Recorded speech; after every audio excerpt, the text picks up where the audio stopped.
ഉപരാഷ്ട്രപതി തെരഞ്ഞെടുപ്പിനുള്ള തയ്യാറെടുപ്പുകൾ ആരംഭിച്ചതായി തെരഞ്ഞെടുപ്പ് കമ്മീഷൻ. തെരഞ്ഞെടുപ്പിനുള്ള വിജ്ഞാപനം ഉടൻ പുറത്തിറങ്ങുമെന്നും കമ്മീഷൻ വ്യക്തമാക്കി. ബൽറാം നെടുങ്ങാടി ഡൽഹിയിൽ നിന്ന് ചേരുന്നു വിവരങ്ങളുമായി. ബൽറാം, ജഗ്ദീപ് ധൻഖർ രാജിവെച്ച ആ ഒഴിവിലേക്കാണ് ഒരു തെരഞ്ഞെടുപ്പിന് ഉപരാഷ്ട്രപതി പദത്തിലേക്ക് നടക്കാൻ പോകുന്നത്. അതിനുള്ള ഒരുക്കങ്ങളെല്ലാം തുടങ്ങിയിട്ടുണ്ട് എന്നിപ്പോൾ കമ്മീഷൻ തന്നെ വ്യക്തമാക്കുന്നു. എപ്പോഴായിരിക്കും ഉണ്ടാവുക? അത്തരത്തിൽ എന്തെങ്കിലും ഒരു വിവരം ലഭിക്കുന്നുണ്ടോ?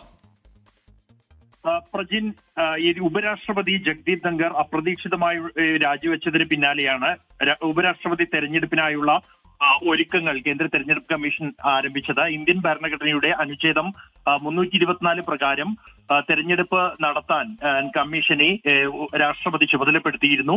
ഇതിന്റെ അടിസ്ഥാനത്തിൽ ഭരണഘടനാ അനുച്ഛേദം 66(1) പ്രകാരം രാജ്യസഭയിലെ തെരഞ്ഞെടുക്കപ്പെട്ട അംഗങ്ങൾ, രാജ്യസഭയിലെ നാമനിർദ്ദേശം ചെയ്യപ്പെട്ട അംഗങ്ങൾ, ലോക്സഭയിലെ തെരഞ്ഞെടുക്കപ്പെട്ട അംഗങ്ങൾ എന്നിവരടങ്ങുന്ന ഒരു ഇലക്ടറൽ കോളേജ് അതിന്റെ പട്ടിക തയ്യാറായി കഴിഞ്ഞു എന്നാണ് തെരഞ്ഞെടുപ്പ് കമ്മീഷൻ അറിയിച്ചിരിക്കുന്നത്.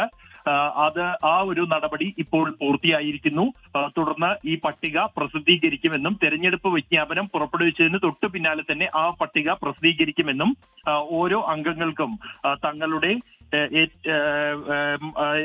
നിശ്ചയിച്ച ഇടങ്ങളിൽ വോട്ടുകൾ രേഖപ്പെടുത്താൻ കഴിയുന്നതാണ് എന്നും തെരഞ്ഞെടുപ്പ് കമ്മീഷൻ അറിയിച്ചിട്ടുണ്ട്. ഇതുമായി ബന്ധപ്പെട്ടുള്ള വിജ്ഞാപനം ഉടൻ പുറത്തിറങ്ങുമെന്നാണ് തെരഞ്ഞെടുപ്പ് കമ്മീഷൻ അറിയിക്കുന്നത്.